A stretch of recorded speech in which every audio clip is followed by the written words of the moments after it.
Today we learn about chapter 20 trip to space, अंतरिक्ष की यात्रा, trip to space.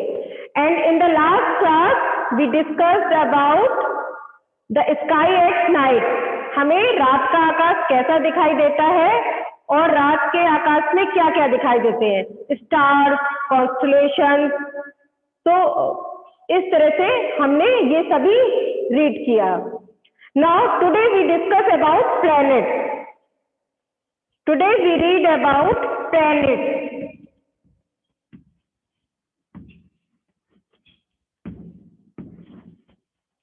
All of you know planets. We can also see planets in the sky. हम आकाश में planets को भी देख सकते हैं, ग्रहों को भी देख सकते हैं. Planet means ग्रह. तो हम आकाश में प्लैनेट्स को भी देख सकते हैं. The planets do not twinkle. Planets चमकते नहीं हैं. Their light is more stable. और जो उनका प्रकाश है वो स्थिर होता है, वो बहुत अधिक स्थिर होता है, इसलिए वो चमकदार नहीं दिखाई देते, चमकते हुए नहीं दिखाई देते हैं. प्लैनेट्स जनरली रिवॉल्व अराउंड अ स्टार. और जो प्लैनेट्स हैं वो एक स्टार के चारों ओर रिवॉल्व करते हैं. रिवॉल्व मीन्स जिस तरह से अगर ये डस्टर है, डस्टर को हम अगर एक स्टार माने और चॉक को प्लैनेट, तो ये चॉक उसके चारों ओर यानी स्टार के चारों ओर क्या कर रहा है, रिवॉल्व कर रहा है, परिक्रमा लगा रहा है ना, घूम रहा है, चारों ओर घूमता है, चारों ओर चक्कर लगाता है. तो इस तरह से जो प्लैनेट्स है वो स्टार के चारों ओर घूमते हैं. The sun is a star. और इसमें जो स्टार है, अपने अगर हम सोलर सिस्टम की बात करें तो सन क्या है, सन एक स्टार है. And there are 8 planets that revolve around it. और उसके चारों ओर 8 प्लैनेट्स उसके चारों ओर घूमते हैं. जो सोलर सिस्टम है अपना, उसमें सन एक स्टार है और उसके चारों ओर 8 प्लैनेट्स घूमते हैं. They are Mercury, Venus, Earth, Mars, Jupiter, Saturn, Uranus and Neptune. तो ये 8 प्लैनेट्स कौन से हैं? ये 8 प्लैनेट्स हैं mercury, Venus, Earth, Mars, Jupiter, Saturn, Uranus and Neptune. और हम किस प्लैनेट पे रहते हैं? हम अर्थ में रहते हैं.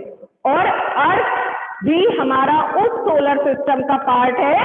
तो अर्थ भी सन के चारों ओर क्या करेगा, सन के चारों ओर घूमता है और सन की को रिवॉल्व यानी सन के चारों ओर अर्थ भी दूसरे ग्रहों के साथ या दूसरे प्लैनेट्स के साथ अर्थ भी सन के चारों ओर घूमता है. Previously Pluto was the 9th planet, but now it has been declared as a dwarf planet. पहले प्लूटो भी प्लैनेट था. वो भी कौन से नंबर का प्लैनेट था? 9th नंबर का जो प्लैनेट था वो प्लूटो था. तो पहले सोलर सिस्टम में कितने प्लैनेट थे? 9 प्लैनेट थे. बट अब यानी आज के समय में सॉरी प्लूटो को ड्वार्फ प्लैनेट घोषित कर दिया गया, जिसकी वजह से अब सोलर सिस्टम में सिर्फ 8 प्लैनेट्स रह गए हैं.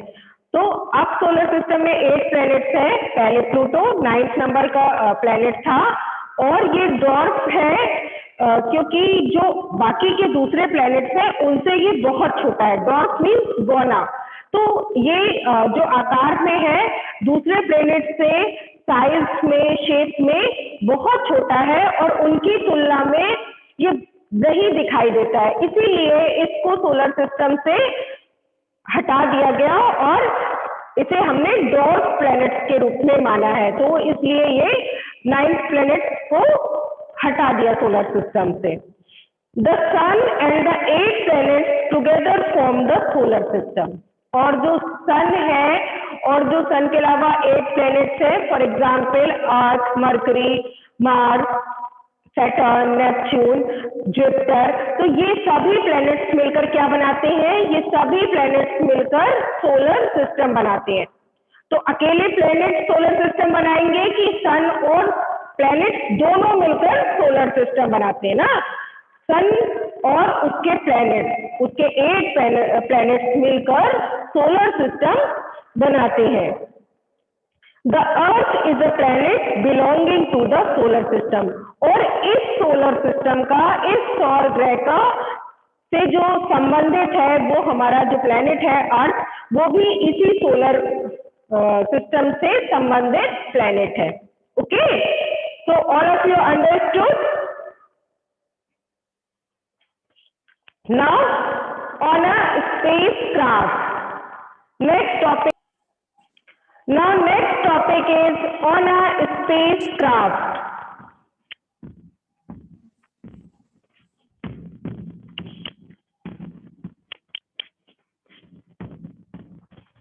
On a spacecraft यानी अंतरिक्ष, स्पेसक्राफ्ट जो अंतरिक्ष लोग जाते हैं, अंतरिक्ष ग्रह, अंतरिक्ष या ब्रह्मांड में जाने के लिए जिस हम यान का यूज करते हैं अंतरिक्ष ग्रह से अंतरिक्ष यात्री के लिए, तो स्पेसक्राफ्ट हम उस जो स्पेशल व्हीकल होता है उसे हम स्पेसक्राफ्ट कहते हैं। स्पेस जाने के लिए जिस व्हीकल का यूज किया जाता है उसे हम स्पेसक्राफ्ट कहते हैं। और इसके स्पेसक्राफ्ट पर क्या क्या होता है, या इसके स्पेसक्राफ्ट से हमें अर्थ किस तरह की दिखाई देती है, तो हम इसके बारे में पढ़ेंगे। The vast area outside the earth is the universe. Earth के बाहरी ओर का जो विस्तृत क्षेत्र है उसे हम यूनिवर्स कहते हैं, उसे हम ब्रह्मांड कहते हैं। यानी जिस ग्रह पर, जिस प्लेनेट पर हम हैं अर्थ, और अर्थ के चारों ओर का जो एक विशाल क्षेत्र है, एक बहुत बड़ा क्षेत्र है, उसे हम यूनिवर्स के नाम से, ब्रह्मांड के नाम से जानते हैं। We also call it space, और इसे ही हम स्पेस भी कहते हैं। इसे ही हम क्या कहते हैं? इसे ही हम अंतरिक्ष भी कहते हैं। How do we travel to space? हम अंतरिक्ष कैसे जा सकते हैं?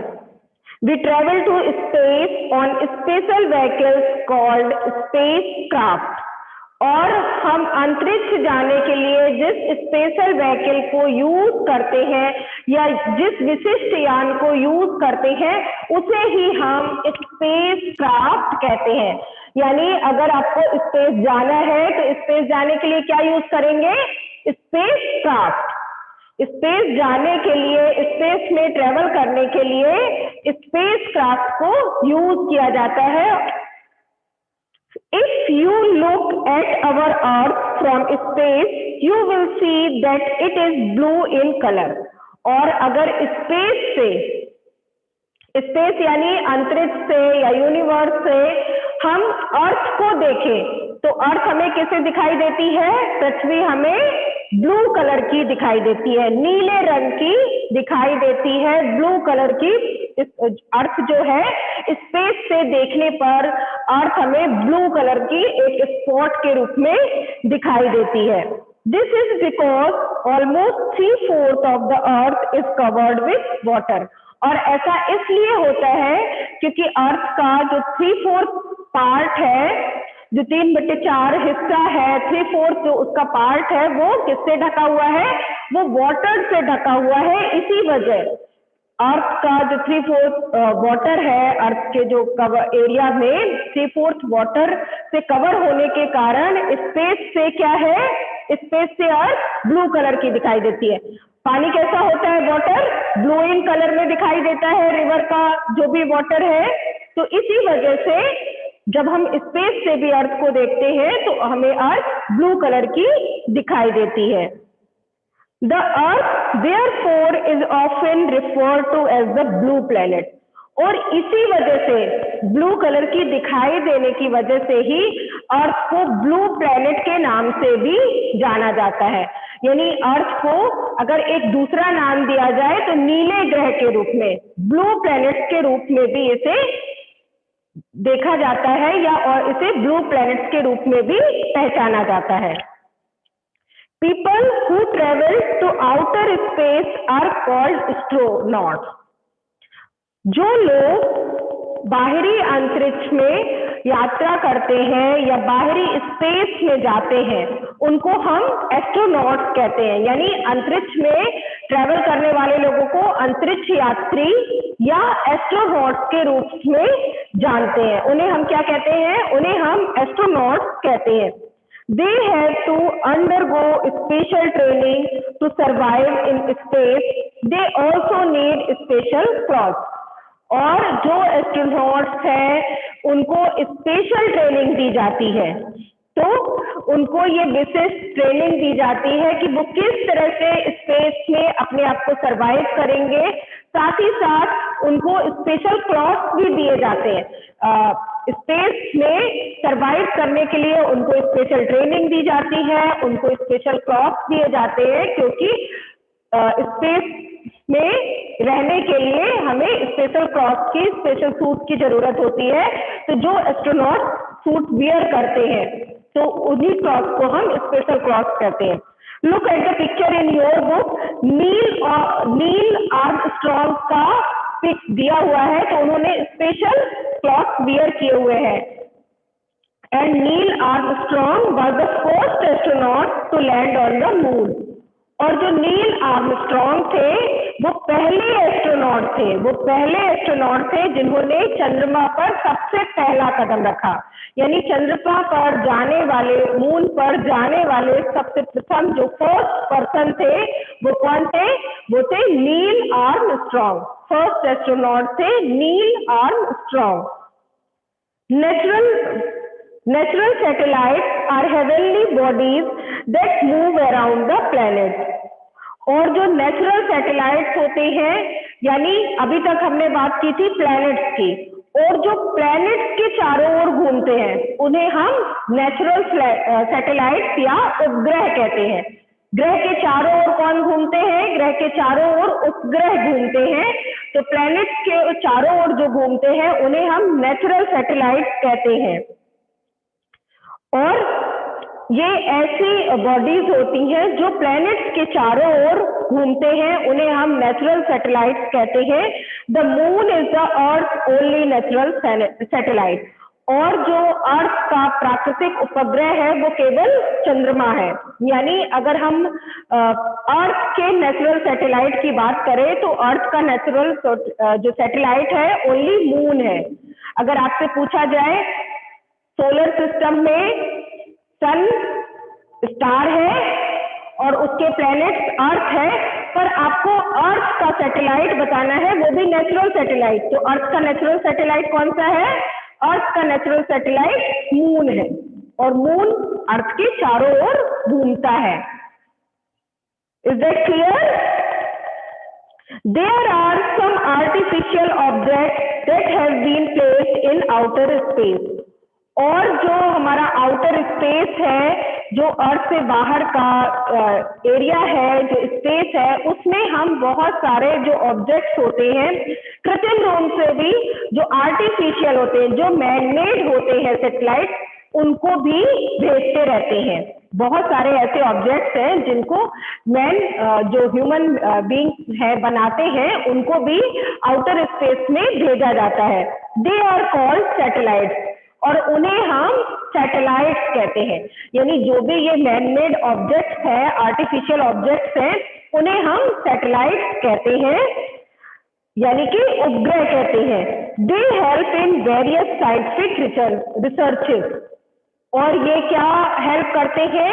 ये सैटेलाइट्स जो साइंटिस्ट हैं उनको अपनी रिसर्च कंप्लीट करने में, उनको स्पेस के बारे में स्टडी करने में, मून के बारे में स्टडी करने में, तो इनकी स्टडी करने के लिए जो भी साइंटिफिक रिसर्चेस हैं वो हेल्प करते हैं। सैटेलाइट से हम दूसरे प्लैनेट्स की और साथ ही साथ स्पेस की पिक्स ले सकते हैं और उनके बारे में हमें ज्यादा से ज्यादा जानकारी मिलती है।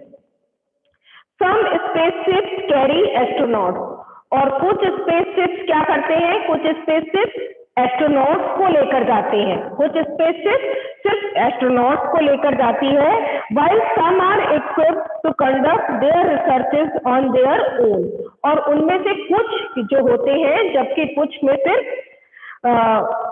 इक्विप्ड होते हैं, कुछ इस तरह के सामानों से वो इक्विप्ड होते हैं, यानी सामान से लैस होते हैं जिनसे सिर्फ रिसर्च कंडक्ट की जा सकती है, जिनसे उस प्लैनेट के बारे में या अदर स्पेस के बारे में स्टडी की जा सकती है।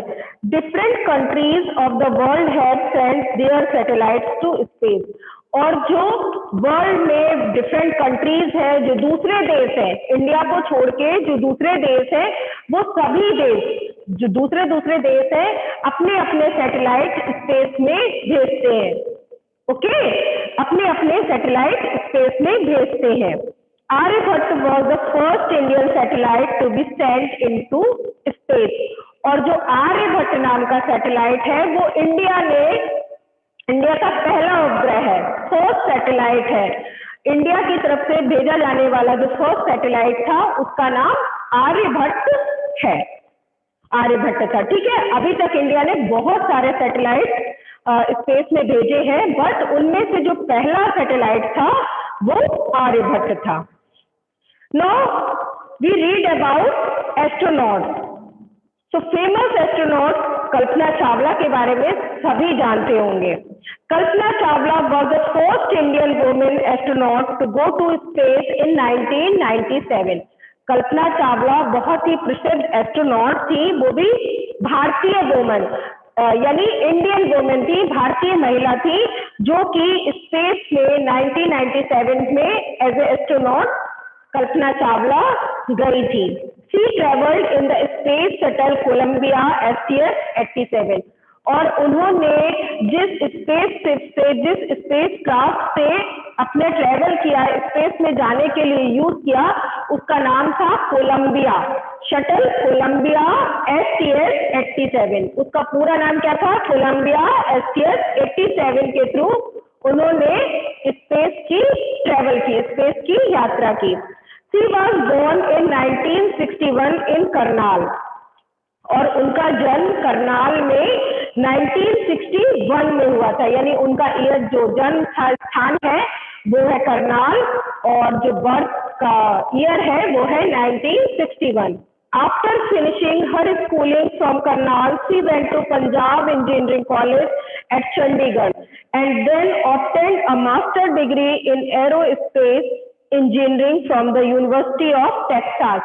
और जो कि कल्पना चावला थी, उन्होंने सबसे पहले जो अपनी स्कूलिंग की, जहां पर उनका बर्थ प्लेस है करनाल, करनाल में ही उन्होंने अपनी प्रारंभिक शिक्षा ली। जिस तरह से आप स्कूल में पढ़ रहे हैं तो स्कूलिंग, जो फर्स्ट स्कूलिंग है वो आपकी यहाँ की कहलाएगी, उसी तरह से उन्होंने फर्स्ट स्कूलिंग की थी करनाल में, और उसके बाद उन्होंने पंजाब इंजीनियरिंग कॉलेज चंडीगढ़ में जाकर मास्टर डिग्री ली, मास्टर डिग्री आगे की पढ़ाई की। और वो भी किसमें पढ़ाई की थी उन्होंने? एरोस्पेस में। उन्हें स्पेस से रिलेटेड पढ़ाई करने में और उनको स्टडी करने में इंटरेस्ट था, इसीलिए उन्होंने एरोस्पेस से इंजीनियरिंग की थी। और इसके बाद आगे की जो मास्टर डिग्री के लिए वो यूनिवर्सिटी टेक्सास गए, यानी वो सीधे अब्रॉड चली गई, और उन्होंने अब्रॉड में टेक्सास में जाके अपने आगे की मास्टर डिग्री कंप्लीट की। In 2003, she was a member of 6-member team that traveled to space in Space Shuttle Columbia STS-107। और 2003 में वो जो 6-member टीम थी, जो 6 मेंबर की टीम थी जो कि स्पेस जाने वाली थी, उसकी मेंबर बनी। और उसी में से एक वो मेंबर थी, साथ ही स्पेस शटल कोलंबिया से उन्होंने STS-107 से स्पेस के लिए ट्रेवल किया। The space shuttle disintegrated as it reentered the earth atmosphere. और जो कि स्पेस शटल था, कोलंबिया था, जब वो वापस अर्थ पर आ रहा था, जब वो वापस अर्थ पर रिटर्न हो रहा था स्पेस क्राफ्ट, तो अर्थ के में एंटर होते ही वो उसके बाहरी एटमॉस्फेयर से, यान से, उसका जो शटल था वो हट गया। यानी जैसे ही वो अर्थ के एटमॉस्फेयर में हुआ वो अलग हो गया और वो डिसइंटीग्रेट हो गया था। और इसकी वजह से यान क्या हुआ था, स्पेसक्राफ्ट में आग लग गई थी All the members present in it, including Kalpana Chawla, died. और जितने भी कल्पना चावला के साथ में जो उनके साथ के मेंबर थे, जो एस्ट्रोनॉट्स थे, वो सभी के सभी उसी स्पेसशिप में खत्म हो गए थे. ओके, तो ये सबसे बड़ी ऐसी दुर्घटना थी जिसमें कि भारतीय मूल की कल्पना चावला की मृत्यु हो गई थी और साथ ही उनके और सदस्य भी डाइड हो गए थे. Indian origin astronaut Sunita Williams hold the record for the longest solo flight in space by a woman. और जो भारतीय मूल की अंतरिक्ष यात्री है एस्ट्रोनॉट से सुनीता विलियम्स. कल्पना चावला क्या थी, वो पूरी तरह से इंडियन थी, बट सुनीता विलियम्स क्या है, भारतीय मूल की है. वो एनआरआई है, बट उनका जो ओरिजिन प्लेस था उनके मदर फादर का वो भारतीय है. तो ये भारतीय मूल की जो है सुनीता विलियम्स, उनके पास जो रिकॉर्ड है वो ये रिकॉर्ड है कि सबसे लंबे समय तक फ्लाइट स्पेस में रहने वाली जो महिला है उनके पास ये रिकॉर्ड है कि वो सबसे ज्यादा दिनों तक स्पेस में रही है, Sunita Williams. She first went to space in the space shuttle Discovery in 2006. और सबसे पहली बार उन्होंने जब अंतरिक्ष में यात्रा की वो उन्होंने डिस्कवरी के थ्रू की थी. जो उनके स्पेस शटल का नाम था वो था डिस्कवरी और 2006 में वो सबसे पहली बार स्पेस में गई थी, वो अंतरिक्ष में गई थी. Okay, all of you understood? Any question? No, ma'am.